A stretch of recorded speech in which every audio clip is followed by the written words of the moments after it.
Rule number 5, it's got some absolute value in it, which maybe you dread, I don't know. But when you see an absolute value equation and you want to do some calculus on it, or you want to graph it, or you really want to do anything with it besides plug in a number, it's really, really helpful just to rewrite this thing as a piecewise function, because that's all this is. All absolute value is a piecewise function. And you got to remember, absolute value of whatever, in this case it's x minus 5. I know we got the bottom part on there, but we don't care about him right now. It equals either two things.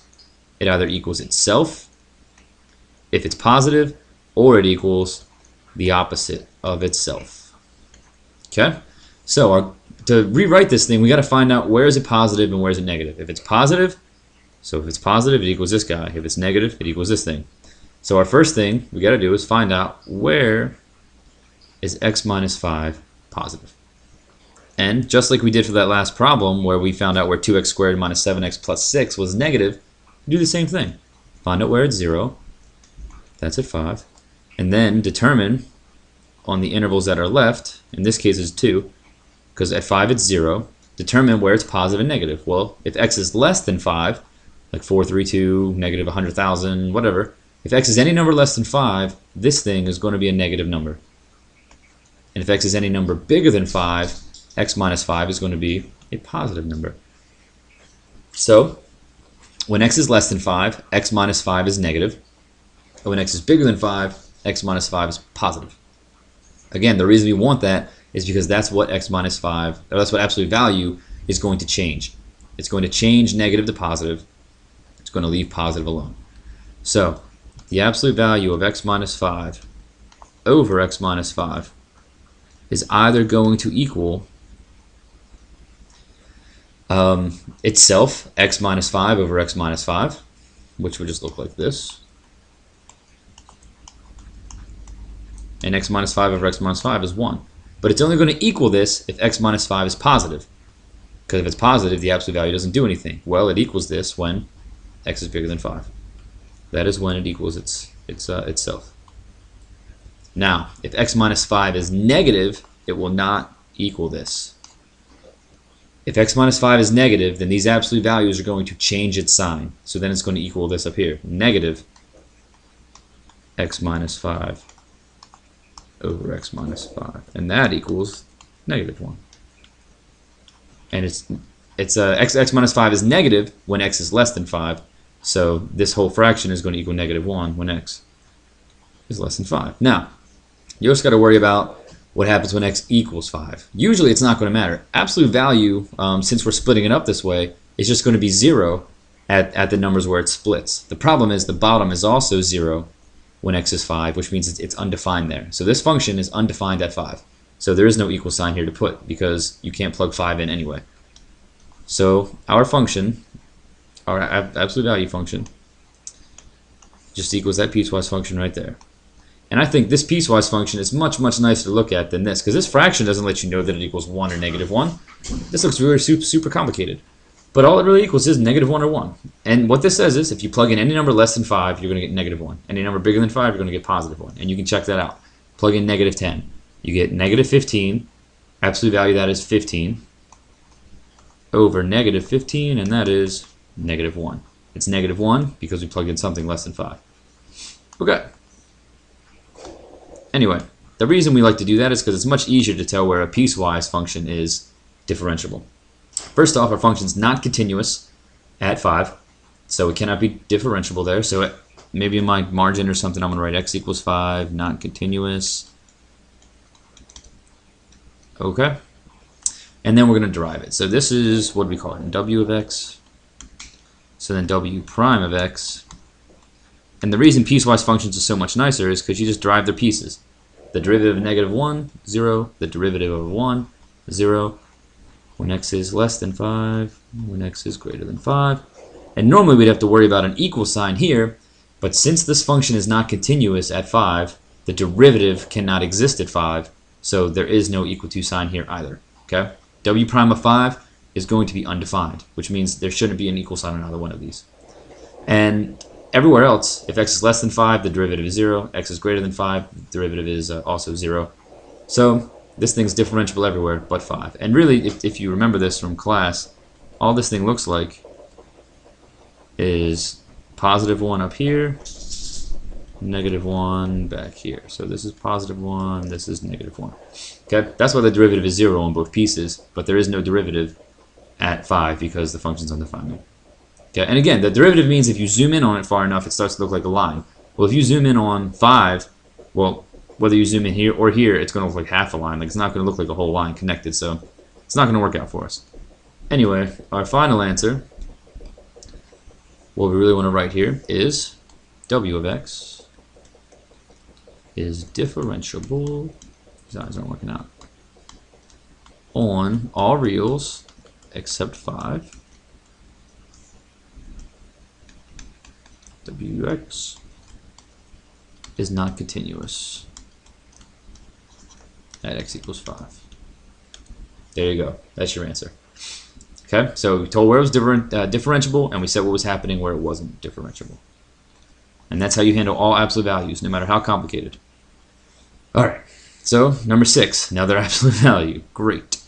This is going to equal either itself, 3x squared plus 2x minus 5, or the opposite of itself, the negative of itself. But first we've got to find out where it's positive and negative, and to do that, you find out where this thing is 0. So we're going to factor. We're going to get 3x, x, this is going to be 1, this is going to be 5 minus plus, right?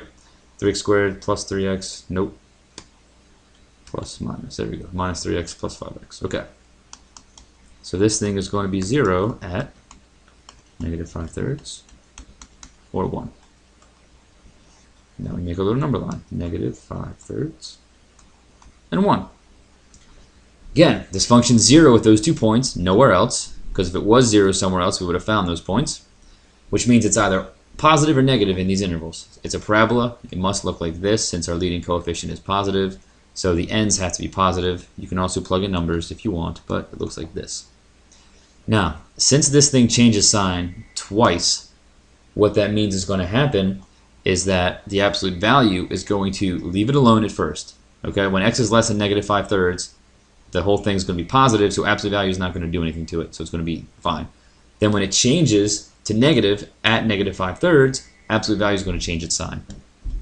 So this function has to look like this. What are we calling him? V of x? V of x is going to be either himself, not himself, but what's inside the parentheses? Is it minus? Minus 5. Sorry. Lost track of what I was doing.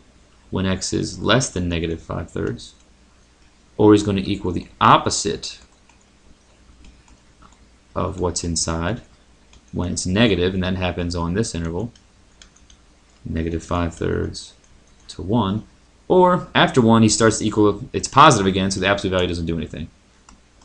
Now the reason we cannot write this as just 2 pieces is because it equals this 3x squared plus 2x minus 5 twice, but they're on separate intervals, so we have to split it up. If it equaled this on 2 continuous intervals, then we could just have one piece. But it goes from this to this to this, so we have to have 3 separate pieces.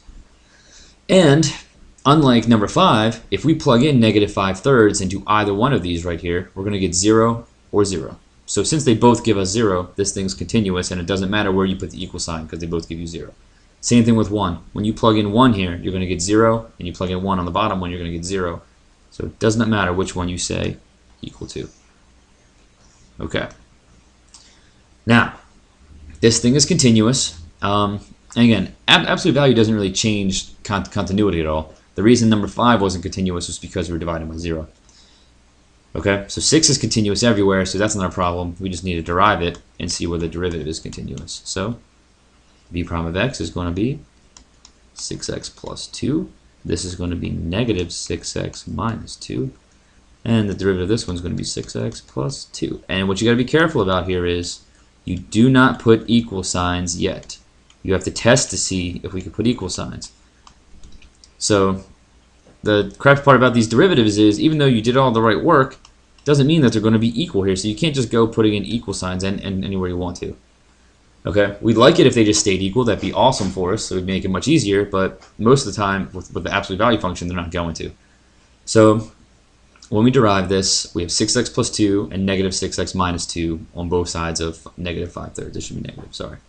The only way you can put an equal sign here like this or here like this is if at negative 5/3 this piece and this piece have the same value at the derivative. Meaning they're continuous, which we already checked that they were continuous. That's why I have the equal sign. But now the derivative has to be continuous there. And if you plug in negative 5/3 here and here, you don't get the same answer. Okay, you get what? Negative 10 plus 2, negative 8. You plug it in here, you get positive 8. I think 3 is 2, yeah. So since you get different numbers from both sides, it's not differentiable there. What's happening is the slope from one side is negative 8. Okay, so let's go ahead and think about this. At negative 5/3, which is back here, this point right there, the slope from the left-hand side, that's this piece right here, 6x plus 2, when x is less than negative 5/3, is coming down, and it's going to be negative 8, like that. So it's negative. But when x is bigger than negative 5/3, the slope starts out at positive 8, which means it goes from a negative slope to a positive slope, just like that. That's called a corner, and that we talked about that. So the function was continuous, but it's not differentiable. When that happens, it's either a corner or a vertical tangent, and in this case it's a corner because the derivative from the left and the right are different numbers. Same thing's going to happen at 1. When you plug in 1, you're going to get negative 8. When you plug in 1 here, you're going to get positive 8. And what happened with the graph is it's going to come down, hit 1, and then bounce back off. Okay? And really, if you think about it, that's what absolute value does to the graph anyway. If you just graph this thing like normal, it will look like this. But the absolute value switches this negative part to a positive, and that's why it bounces off, and that's what creates that corner. So anyway, you got to write your answer out here. V of x is differentiable on negative infinity to negative 5/3, not inclusive, union with negative 5/3 to 1, union with 1 to infinity. Whoa, chief. Okay, so let's break this apart here. This is our answer. Okay, v of x is differentiable on these three intervals. It's differentiable on these three intervals because the derivatives are 6x plus 2, negative 6x minus 2, and 6x plus 2. These are all fine functions. You can plug numbers in, get numbers back. They're all differentiable. I mean, you get answers back. Okay, that's what differentiable means. When you plug in a number to the derivative, you get a number back. You do not get that at negative 5/3 and 1, which is why we took them out. And then we're going to write at x equals negative 5/3 and x equals 1. V of x has corners. And you can show the corners by, if you had to, you could write because. What does it say in there? Because the limit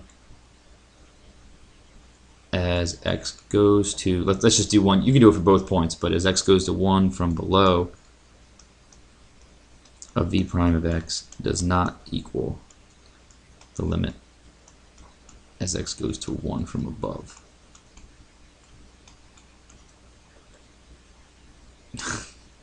Come on, v prime of x. Okay, and we show that. At 1, this thing's headed to negative 8, and at 1, right before 1, this thing's headed to positive 8. So they're not the same number. That's why that happens.